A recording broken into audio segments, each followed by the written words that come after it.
Could your company thrive without you for 30 days? Be honest, most founders already know the answer. No. If you vanish for a month, what would actually happen? Would your business keep going? Would it keep growing? Would it stall? Would it collapse? And here's the uncomfortable truth. If you can't answer that confidently, you're not free. You're trapped and you're probably already carrying the stress of knowing it. And here's the truth. Most companies are fragile because they're built around one person. The founder is the meeting scheduler. The founder is the sole decision maker or the primary decision maker. The founder is the firefighter. And when they step away, the whole thing falls apart. That's exactly what happened to me in my case. And it doesn't matter if it's a $1 million business or if it's a $50 million business. Fragility scales. And if everything runs from you and runs through you, the weight only gets heavier as the company grows. And that's not freedom, that's dependency. And it's exactly why so many high performing founders are successful on paper, but they still feel chained to their business. And if everything slows, breaks, or collapses, your business is fragile. If the metrics hold, clients are served, people get in their products, and the team keeps compounding, you've built freedom. The absence rehearsal is the real scorecard. It's not about how many hours you're working today or even how much money you're making. It's the ultimate test of whether your systems, your identity, and your energy are locked in enough to let the business thrive without you. So here's how we do it. Most founders fail this test for three reasons. One, there's no owner operating system. There's no scorecard. There's no decision rights, no real meeting cadence, which means everything ladders back to you. Fragile energy. When you're burned out from poor sleep, junk food, or constant stress, you show up reactive. You grip tighter, you micromanage more, and never let go. Or there's a hustle identity. Overworking feels safe, like you're doing something. You're grinding harder to feel more in control. But that's not strength, that's fragility because the company only works if you keep grinding. And to pass the absence rehearsal, you need three things.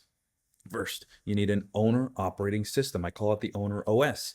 That's your scorecard, your decision rights, your meeting cadence. And when those are installed, 95% of decisions never touch your desk. Secondly, you need a health first rhythm, steady sleep, clean food, and recovery built into your week. This isn't about becoming some bodybuilder. You're not going to accidentally wake up and be all big and muscular. It's about creating reliable energy so that your leadership is calm and not chaotic.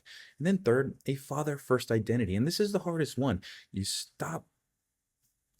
You have to stop defining yourself by hustle and start defining yourself by presence, by the moments that you refuse to miss. And when those three are in place, fragility turns into resilience. Your absence becomes a test that the company can actually pass and thrive. And I've seen it firsthand.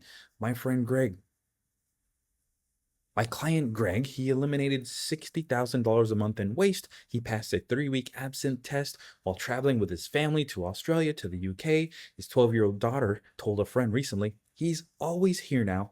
And that's the metric that matters. And then my friend Stacy, he went from 70-hour work weeks to 30 hours or less working per week, and he took his first 2-week offline trip in years. His company didn't stall, it actually grew without him. And my own story, I went from working 80 hours a week at a $20 million a year business, ready to shut it down, ready to walk away from it, to scale past $50 million while actually working less.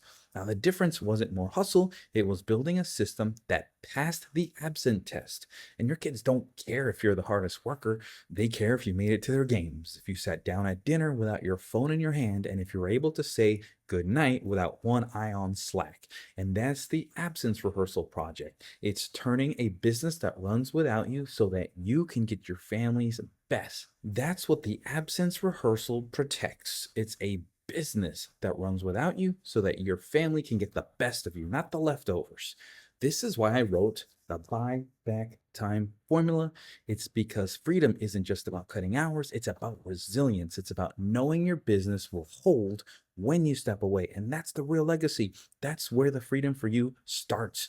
Presence for your family begins, and resilience for your company gets going. So start here. Grab your copy today at buybacktimeformula.com/book. This is a physical book you're going to get in the mail, but you're going to get an instant copy that you're able to download, instant access, print out chapter one, get started today. When your book arrives, you're going to put it right next to your computer. It's going to be your battle guide to surviving through this madness, to free you out of that bottleneck that you currently are, so you can be the father first that you've always wanted to be, so that you can impact your family for generations to come, and the lasting impact that this is going to have. Once you get a small taste of getting something off your plate, you're going to be hooked for life. You're going to want to do this forever. So go buybacktimeformula.com/YT book, and I'll see you on the inside.